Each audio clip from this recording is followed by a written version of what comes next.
اس کے اندر پہلے بہتری لانے کے لیے، اس کی صحت میں تندرستی لانے کے لیے اور اس کے اندر اس کو تقویت پہنچانے کے لیے ایک الگ دوائیں دی جاتی ہیں۔ پھر جب دوسری مرتبہ جاتا ہے مریض، رجوع ہوتا ہے 1-2-3 دن کے بعد، تو پھر اس کے بعد کبھی ضرورت پڑی اگر بدلنے کی دوائیں تو بدلتے ہیں یا اسی کو جاری رکھتے ہیں۔ تو یہ مزاج کے لحاظ سے ہے انسان کے، کسی کے لیے وہی چیز باعث شفا ہوتی ہے اور کسی کے لیے نقصان کا سبب بھی ہو سکتی ہے اس کے مزاج کے لحاظ سے۔ تو مزاج بدلنے سے علاج بھی اس کا بدلنا پڑتا ہے۔ ایک ہی شخص ہوتا ہے، اس کا ایک علاج ہوتا ہے، لیکن اسی بیماری میں مبتلا دوسرا شخص رہتا ہے، لیکن اس کے لیے ایک الگ علاج تجویز کیا جاتا ہے۔ تو یہ چیزیں جب تک شریعت کے اصول سے نہ ٹکرائیں، چاہے وہ دنیاوی ڈاکٹرز ہوں یا حکما ہوں، یونانی ہوں، ہومیوپیتھک، شریعت کے کسی قاعدے سے نہیں ٹکرانا، تصادم نہیں ہونا شریعت سے بس۔ اسی لیے اگر ٹکرا رہی ہے تو وہ سائنس غلط، وہ سائنس غلط، وہ تحقیق غلط، وہ پوری ان کی لیبارٹری میں جو عمل ہوا ہے تحقیق کا وہ سب بیکار ہے سمجھیے۔ یہ شریعت یہ کہتی ہے کہ حضور پاک علیہ الصلوۃ والسلام کے اس دنیا سے وصال فرمانے کے بعد بھی بہت ساری چیزیں وجود میں آئیں۔ خود قرآن مجید آج جو ہمارے سامنے جس شکل میں موجود ہے، حضور پاک علیہ الصلوۃ والسلام کے عہد مبارک میں اس شکل میں موجود نہیں تھا، مختلف اوراق پر مختلف چیزوں پر لکھا ہوا تھا، لیکن صحابہ ضرورت محسوس کیے۔ جنگ یمامہ ایک جنگ بھی جس میں تقریباً 700 حفاظ صحابہ شہید ہو گئے۔ حضرت عمر رضی اللہ عنہ حضرت ابو صدیق رضی اللہ عنہ کی خدمت میں حاضر ہو کر عرض کیے کہ جنگ یمامہ میں 700 حفاظ صحابہ شہید ہو گئے۔ اگر حفاظ صحابہ کی شہادت کا یہی سلسلہ جاری رہا تو ایک دن قرآن ہمارے ہاتھ سے نکل جائے گا، لہٰذا قرآن مجید کو ایک جگہ جمع کرنے کی ضرورت ہے۔ حضرت ابو صدیق رضی اللہ عنہ فرمائے کہ یہ ایک ایسا کام ہے جس کو حضور نہیں کیے، میں کیسے کروں؟ تو حضرت عمر رضی اللہ عنہ عرض کیے کہ یہ اچھا کام ہے، یہ اس میں کوئی برائی نہیں ہے، کوئی قباحت نہیں ہے، ایک بہتر کام ہے، اچھا کام ہے، اصرار کرتے رہے، یہاں تک کہ حضرت ابو صدیق رضی اللہ عنہ کو بھی شرح صدر ہو گیا کہ آپ کے دل میں بھی یہ بات آ گئی اور اطمینان ہو گیا کہ واقعتاً یہ کام کرنے کی ضرورت ہے، قرآن مجید کو یکجا کرنے کی، ایک جگہ جمع کرنے کی ضرورت ہے، ورنہ قرآن مجید ضائع ہو جائے گا، حفاظ صحابہ شہید ہو جائیں گے تو ان کے ساتھ قرآن چلا جائے گا۔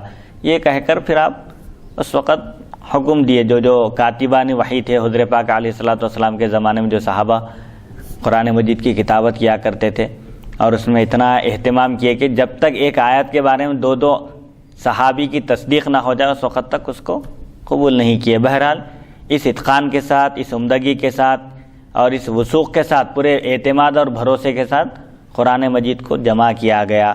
تو یہ قرآن اور حدیث کی کسی حصے سے اس کا ٹکراؤ نہیں ہو رہا، تصادم نہیں ہو رہا۔ تو جو بھی کام اس دور میں آپ دیکھیں گے، آپ ہر چیز بدعت نظر آئے گی۔ حضور پاک علیہ الصلوۃ والسلام کے عہد مبارک میں ایسی پختہ مسجدیں نہیں تھیں، مٹی پر سجدہ کرتے تھے صحابہ کرام، ریتی پر، جب سجدے سے اٹھتے تو ان کے پیشانی کو ریتی لگی ہوئی ہوتی تھی۔ آج ہے ویسے نہ مکانات ہیں نہ ویسے مساجد ہیں، تو ہر طرح کی سہولتیں فراہم ہو گئی ہیں۔ سائنسی ترقی کی بنیاد پر انسان آج ہر چیز کو اپنے کنٹرول میں کر لیا ہے، ہواؤں پر اس کا کنٹرول ہے، سیٹلائٹ کے ذریعے رابطے کا بھی آپ دیکھیے، فونوں کے ذریعے یہاں بیٹھ کر امریکہ میں کوئی ہے اس سے بات ہو رہی ہے، سیکنڈوں میں فوراً آپ کا اتصال ہو رہا ہے، کنیکٹ ہو رہے ہیں اس سے اور بات ہو رہی ہے۔ تو یہ چیزیں چونکہ شریعت سے ٹکراتی نہیں ہیں، اسی لیے اس کی اجازت ہے، ورنہ آپ دیکھیں گے تو اس دور میں زندگی گزارنا ہی مشکل ہو جائے گا۔ نہ ویسے مکانات ہیں جیسے حضور پاک علیہ الصلوۃ والسلام کے عہد مبارک میں تھے، نہ ویسی رہائش ہے، نہ ویسا قیام ہے، نہ ویسا طعام ہے۔ کھانے کا بھی کیا حال ہے دیکھیے، اس وقت ایسے پرتکلف اور مرغن غذائیں نہیں ہوتی تھی، صحابہ اکرام سوکھی روٹی کھاتے تھے۔ حضرت علی رضی اللہ عنہ خلیفہ وقت ہے، لیکن اب جب کھانا تناول فرماتے تو سوکھی روٹی ہوتی تھی، اس کو پانی میں ڈبو کر کھاتے تھے، حالانکہ خلیفہ وقت ہے۔ تو بہرحال جو چیزیں شریعت کے اصول سے نہیں ٹکراتی ہیں وہ بعد میں اگر ایجاد ہو رہی ہیں اور اس پر لوگ عمل کر رہے ہیں تو ان کو اجازت ہے، بشرط کہ شریعت کے کسی قاعدے سے وہ نہ ٹکرائے۔ اس کی وجہ سے کوئی سنت چھوٹ جا رہی ہے یا شریعت کا کوئی قاعدہ ٹکرا رہا ہے تو جب اس کو غلط کہیں گے جی۔ اب ایسے ہی ڈائننگ ٹیبل پر کھانا، اب یہ جو ایجاد ہو گئی ہے یہ خلاف سنت کہیں گے، اب اس کو زیادہ سے زیادہ حرام یا ناجائز نہیں کہیں گے، سنت کے خلاف ہے۔ حضور پاک علیہ الصلوۃ والسلام کا جو طریقہ تھا وہ نیچے بیٹھ کر کھانے کا تھا، اس میں تواضع بھی ہے، عاجزی بھی ہے، انکساری بھی ہے، اللہ کے حضور اپنے عاجزی کا اظہار ہے۔ کیونکہ حضور اکرم صلی اللہ علیہ وسلم اونچائی پہ رکھ کے کھانے سے منع فرمایا. ابو داؤد کی حدیث ہے جی مفتی صاحب کے اونچائی پہ رکھ کے جو ہے کھانے سے منع کیا حبیب مکرم صلی اللہ علیہ وسلم. اب جس کام کو حضور صلی اللہ علیہ وسلم منع فرمائے تو اس لحاظ سے بھی کیونکہ ڈائننگ ٹیبل جو ہے اونچائی پر ہوتا ہے تو پھر کھانا کیا منع ہونا چاہیے؟ منع ہے کھانا، لیکن حرام یا ناجائز نہیں کہیں گے آپ، جی سنت کے خلاف ہے کہیں گے بس. جی. حدیث نمبر 2161. حدثنا محمد بن المثنى حدثنا محمد بن جعفر حدثنا شعبة يزيد بن خالد قال سمعت المنهال بن عمرو يحدث عن سعيد بن جبير بن ابن عباس عن النبي صلى الله عليه وسلم أنه قال ما من عبد مسلم يعود مريضا لم يحضر أجله فيقول 7 مرات اسأل الله العظيم رب العرش العظيم ان يشفيك الا عوفي. هذا حديث حسن غريب لا نعرفه الا من حديث المنهال بن عمرو. مزاج پرسی کا بیان حضرت ابن عباس رضی اللہ عنہما سے روایت ہے. نبی اکرم صلی اللہ علیہ وسلم نے فرمایا جو مسلمان بندہ کسی ایسے بیمار کی مزاج پرسی کرتا ہے، عیادت کرتا ہے جس کی موت کا وقت نہیں آیا، اور 7 بار یوں کہتا ہے میں اللہ بزرگ برتر اور عرش عظیم کے رب سے میں سوال کرتا ہوں کہ وہ تجھ کو شفا عطا فرمائے، تو مریض تندرست ہو جاتا ہے. یہ حدیث غریب ہے، ہم اسے منہال بن عمرو کی روایت سے پہچانتے ہیں. مطلب جو شخص کسی ایسے مریض کی، ایسے بیمار کی مزاج پرسی کرنے کے لیے جائے، عیادت کے لیے جائے جس کی موت کا وقت ابھی نہیں آیا، صرف بیمار ہوا ہے، تو ایسے مریض کے پاس جا کر 7 مرتبہ اسأل اللہ العظیم رب العرش العظیم ان یشفیک پڑھتا ہے تو اللہ تعالیٰ اس مریض کو، اس بیمار کو عافیت عطا فرماتا ہے، صحت اور شفا عطا فرماتا ہے. البتہ موت ایک ایسی بیماری ہے جس کا کوئی علاج نہیں ہو، ایک اٹل حقیقت ہے. حدیث نمبر 2162. حدثنا احمد بن سعید الاشقر الرباطی حدثنا روح بن عبادة حدثنا مرزوق ابو عبداللہ الشامی حدثنا سعید رجل من اہل الشام اخبرنا ثوبان عن النبی صلی اللہ علیہ وسلم قال اذا اصاب احدكم الحمى فإن الحمى قطعة من النار فليطفئها عنه بالماء فليستنقع في نهر جار فليستقبل جريته فيقول بسم الله اللهم اشف عبدك وصدق رسولك بعد صلاة الصبح وقبل طلوع الشمس وليغمس فيه 3 غمسات 3 أيام فإن لم يبرأ في 53 وإن لم يبرأ في 50 فسبع فإن لم يبرأ في 7 فتسع فإنها لا تكاد تجاوز 9 بإذن الله. هذا حدیث غریب. بخار کا علاج. حضرت ثوبان رضی اللہ عنہ سے روایت ہے نبی اکرم صلی اللہ علیہ وسلم نے ارشاد فرمایا جب تم میں سے کسی کو بخار آ جائے، اور یہ بخار کیا ہے؟ آگ کا ایک توڑا ہے، جیسے اس سے پہلے گزر چکا کہ جہنم کا جوش ہے، جہنم کی آگ کا ایک حصہ ہے، تو اس کو پانی سے بھجائے اور ایک بہتی ہوئی نہر میں اس کے بہنے والی جانب کی طرف منہ کر کے دیر تک کھڑا رہے. بہتی ہوئی نہر کے پاس جس طرف سے پانی بہہ رہا ہے نہر کا، اس طرف رخ کر کے دیر تک ٹھہرا رہے اور کہے اللہ کے نام سے یا اللہ اپنے بندے کو شفا دے اور اپنے رسول کو سچا کر دکھا، اپنے رسول کی تصدیق کر. طلوع صبح کے بعد یعنی صبح ہونے کے بعد اور سورج کے طلوع ہونے سے پہلے، یعنی فجر صادق کے وقت، جب فجر کی نماز کا وقت شروع ہوتا ہے، ایسے وقت بہتی ہوئی نہر کے پاس جہاں سے پانی آ رہا ہے اس طرف رخ کر کے ٹھہر کر یہ دعا پڑھے. اس طرف یعنی پانی کے نیچے کھڑے ہو کر، پانی کے نیچے کھڑے ہو کر. اب جیسے بحری نہر، آج کل جو ہے لیٹسٹ شاورز وغیرہ آگے دیکھیں جی ہاں، تو شاور کھول کے اس کے نیچے جو ہے جسم پر پانی بہانا چاہیے، جی بہاتے ہوئے ایسا یہ دعا پڑھنا چاہیے. نہیں، یہاں بہتی ہوئی نہر کا ذکر ہے. تالاب ہے، نہر ہے، جھیل ہے، کنٹا ہے، ایسے جو قریب میں جو ہیں وہاں پر ٹھہر کر ایسا عمل کرے. اس میں 3 دن تک 3 غوطے لگائے. اگر 3 دنوں میں تندرست نہ ہو تو 5 دن یہ عمل کرے. اگر 5 دنوں میں بھی صحت نہ ہو تو 7 دن ایسا کرے. اگر 7 دنوں میں بھی شفا نہ ہو، 7 دن کے بعد بھی اگر بخار برقرار رہے تو 9 دن تک یہ عمل کرے. یقیناً اللہ تعالیٰ کے حکم سے بخار 9 دن سے آگے نہ بڑھے گا، ختم ہو جائے گا، اس کو صحت اور شفا عطا ہوگی. تو چونکہ بخار گرم ہوتا ہے، اس کا علاج ٹھنڈا، علاج بھی ضد کہتے ہیں، ضد کے ذریعے علاج کیا جاتا ہے. حدیث یعنی بخار کم ہونے کی گارنٹی اور ضمانت ہے، ضمانت ہے اس میں. ان تمام چیزوں میں دیکھیے اصل سب سے اہم چیز یقین ہے. بس یقین کامل اگر ہو گیا انسان کا تو وہ حضور پاک علیہ الصلوۃ والسلام کے جس طریقے کو بھی اختیار کرے گا کامیاب رہے گا. اب لوگوں کے اندر یقین کمزور ہو گیا ہے. اب یعنی اس حدیث مبارک سے یہ بات واضح ہو گئی، عیاں ہو گئی، ظاہر ہو گئی، صاف ہو گئی، کلیئر ہو گئی جی کہ سائنس بھی مجبور ہو گئی ہے، جی کیونکہ جہاں پر نیمونیا کچھ ایسے خطرناک جو ہے ڈینجر بخار ہوتے ہیں، جی اگر وہ آ جائے تو پھر وہ سوائے موت کے اور کوئی دوسرا علاج نہیں ہے وہ بخار کا، جی لیکن میرے آقا صلی اللہ علیہ وسلم اس کا بھی علاج بتا دیے ہیں، جی 3 دن 5 دن 7 دن زیادہ سے زیادہ 9 دن بس 9 دن سے آگے نہیں بڑھے گا، وہ دعا پڑھنا چاہیے اور وہ نہر کے پاس جو ہے غوطے لگانا چاہیے، جی انشاءاللہ اس کو صحت ہو جائیں گے، لیکن یقین کامل ہونا چاہیے، یقین کامل ہونا یقین چاہیے. کامل ہو اور وہ ایسا کرتا ہے تو انشاءاللہ کیسا ہی بخار کیوں نہ ہو قیامت تک، نئے نئے قسم کے بخار، انتہائی ڈینجر بخار کیوں نہ ہو، لیکن وہ ضرور کم ہو جائیں گا انشاءاللہ. جی کیا بات ہے. حدیث نمبر 2163 باب التداوی بالرماد، راکھ کے ذریعے زخم کا علاج کرنے کا بیان. حدثنا ابن ابی عمر حدثنا سفیان عن ابی حازم قال سئل سهل بن سعد وانا اسمع بأي شيء دوبي جرح رسول الله صلى الله عليه وسلم فقال ما بقي احد اعلم به مني كان علي ياتي بالماء في ترسه وفاطمه تغسل عنه الدم واحرق له حصير فحشي به جرحه قال ويس هذا حديث حسن صحيح. حضرت ابو حازم فرماتے ہیں حضرت سہل بن سعد رضی اللہ عنہ سے پوچھا گیا اور میں سن رہا تھا کہ نبی اکرم صلی اللہ علیہ وسلم کے زخموں کا علاج کس چیز کے ذریعے کیا گیا. جنگ احد میں حضرت پاک علیہ الصلوۃ والسلام زخمی ہو گئے تھے، آپ کی جو لوہے کی ٹوپی تھی آپ جو پہنے ہوئے تھے میدان جنگ میں وہ آپ کے سر میں دھنس گئی تھی. تو حضرت سہل رضی اللہ عنہ نے فرمایا اس کے متعلق مجھ سے زیادہ جاننے والا اب کوئی نہیں رہا. جس چیز کے بارے میں پوچھا جا رہا اس وقت صرف میں بتا سکتا ہوں وہ چیز بولے.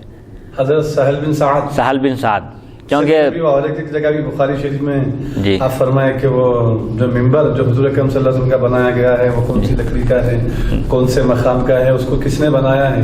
جی تو یہ تحدیث نعمت کے طور پر صحابہ بیان کرتے تھے کہ بھئی ایک چیز میرے پاس ایسی ہے جس کے بارے میں تم پوچھ رہے ہو، اب کوئی اور بتانے والا نہیں ملے گا. تو یہ بطور فخر نہیں ہے، یہ تحدیث نعمت کے طور پر بیان کر رہے ہیں کہ بھئی ایک اہم چیز ہے اور لوگوں کے شوق کا بھی اس میں اظہار ہو رہا ہے کہ جو پوچھتے ہیں، معلومات کرتے ہیں دین کے بارے میں، اسلام کے بارے میں اور حضور پاک علیہ الصلوۃ والسلام کے متعلق. تو یہ ایک اچھی چیز ہے. حضرت سہل نے فرمایا اس کے متعلق مجھ سے زیادہ جاننے والا اب کوئی نہیں رہا. حضرت علی رضی اللہ عنہ اپنی ڈھال میں پانی لاتے تھے اور حضرت خاتون جنت حضرت سیدتنا فاطمہ الزہرا رضی اللہ تعالیٰ عنہ آپ سے خون کو دھوتی تھیں اور ایک بوریا جلا کر آپ کا زخم بھرا گیا. یعنی حضور پاک علیہ الصلوۃ والسلام کے جسم سے جو خون نکل رہا تھا حضرت علی رضی اللہ عنہ پانی لا رہے تھے اور حضرت فاطمہ رضی اللہ عنہ زخم کو دھو رہی تھی اور اس کے بعد پھر ایک حصیر بوریا جلا کر آپ کا زخم بھرا گیا. زخم میں وہ راکھ ڈال دی گئی. تو اس کے زخم کا علاج راکھ کے ذریعے بھی کیا جاتا تھا پہلے.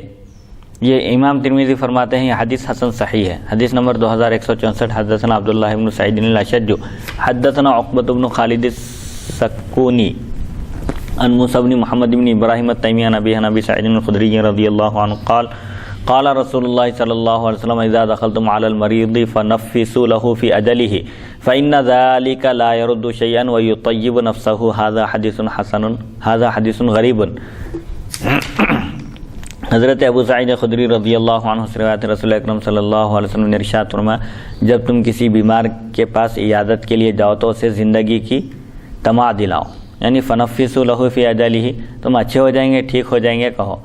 یہ تقدیر کو تو نہیں بدل سکتی لیکن اس کے دل کو خوش کرتی ہے. یہ حدیث غریب ہے. ڈھارس بندھانا چاہیے، حوصلہ افزائی کرنا چاہیے، ہمت دلانا چاہیے. جیسے بعض لوگ پہنچتے ہی دیکھتے ارے کیا حالت ہو گئی میاں بولتے پریشان ہو جاتا بیمار. تو ایسا بولنے کے وجہ ہے ارے کوئی بڑا مسئلہ نہیں ہے، چھوٹے موٹے بیماریاں آتے رہتے ہیں، انشاءاللہ بہت جلد صحت یاب ہو جائیں گے اور فوراً گھر واپس ہو جائیں گے دواخانے سے بہت جلد. یہ ہمت دلانا چاہیے، ڈھارس بندھانا چاہیے. اس سے کیا ہے اس کی اگر موت کا وقت مقرر ہے، اس بیماری میں مرنے والا ہے، دواخانے میں ہی ICU میں اس کا انتقال ہونے والا ہے، تو وہ تو ایک اٹل حقیقت ہے، وہ ہو کر رہے گی. لیکن کم سے کم اس کا دل خوش ہو جائے گا. ارے بھائی سب ہمت دلا رہے ہیں تو اس کی بھی ہمت بندھے گی اگرچہ کہ اس کا وقت آ چکا ہو. تو اس سے یہ بات معلوم ہوتی ہے کہ لوگوں کو خوفزدہ نہیں کرنا چاہیے. جیسے کوئی بیمار ہے اس کو دیکھتے ہی ڈرا دے رہے ہیں، ارے کیا ہے ایسی حالت ہو گئی، بھروسہ کم دکھ رہا میاں ایسا بول کے تو اور ہیبت کھا جاتا ہے انسان. تو کسی کو ہیبت دلانے کے بجائے، ڈرانے کے بجائے، پریشان کرنے کے بجائے یہ اسلامی تعلیمات دیکھیے. ایک بیمار کے پاس گئے، موت کا وقت آ بھی چکا ہے، لیکن یہ تلقین ہے فنفسوا لہ فی اجلہ، زندگی کی تما دلاؤ. ارے بہت سارے کام باقی ہے، بھی آپ کو یہ کرنا ہے، وہ کرنا ہے، آپ سے اللہ یہ کام لینے والا ہے، سب بلکہ اس کو ہمت دلا رہے ہیں آپ. تو اس سے اس کی تقدیر میں کوئی تبدیلی آنے والی نہیں ہے. اس کی موت کا وقت اگر مقرر ہے، انتقال ہونا ہے تو وہ ہو کر رہے گا، لیکن کم سے کم اس کا دل تو خوش ہو جائے گا. اسی لیے بیان کیا جاتا ہے کہ مومن کے دل کو خوش کرنا بھی نیکی ہے. کسی کو خوش کرنا، مسرت کی خبر سنانا اور اس کی ہمت افزائی کرنا، یہ بھی نیکی میں داخل ہے اسلام میں. تو یہ اسلامی تعلیمات ہے کہ بیمار کے ساتھ بھی نرمی کے ساتھ پیش آنا چاہیے، اس کو ہمت دلانا چاہیے، حوصلہ افزائی کرنا چاہیے. اس کے پاس جا کر اس کو ڈرا دینا نہیں چاہیے، بلکہ ہمت دلانا چاہیے. اس سے اللہ تعالیٰ بھی خوش ہوتا ہے. اور سائنس بھی اس بات کو پروف کر چکی ہے جی کہ سائیکالوجیکل بھی انسان کو جو ہے نا بڑا فرق پڑتا ہے.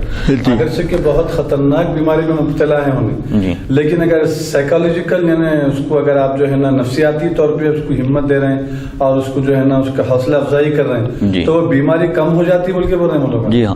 اور پہلے کے جو کم ہو جاتی جی سائیکالوجیکل اگر اس کو جو ہے نا فطری طور پہ اگر آپ اس کو ہمت دلائے، اس کی ہمت افزائی کرے تو ایسی ہمت آتی کہ انہیں بیماری سے مقابلہ کرنے کی طاقت پیدا ہوتی ہے اس میں. جی اسی لیے کہا جاتا ہے اسی لیے کہا جاتا ہے کہ دواخانوں میں جو چمن ہوتے ہیں، سرسبزی و شادابی ہوتی ہے، صاف صفائی ہوتی ہے، اس سے بھی مریض داخل ہوتے ہی ایک قسم کا اس کو سکون محسوس ہوتا ہے. بعض لوگ دواخانے کو جا کر آتے ہیں تو ٹھیک ہو جاتے ہیں، علاج سے ٹھیک نہیں ہوتے، صرف وہاں کی آب و ہوا اور صاف صفائی ہے اور ایسے ہی چمن ہے.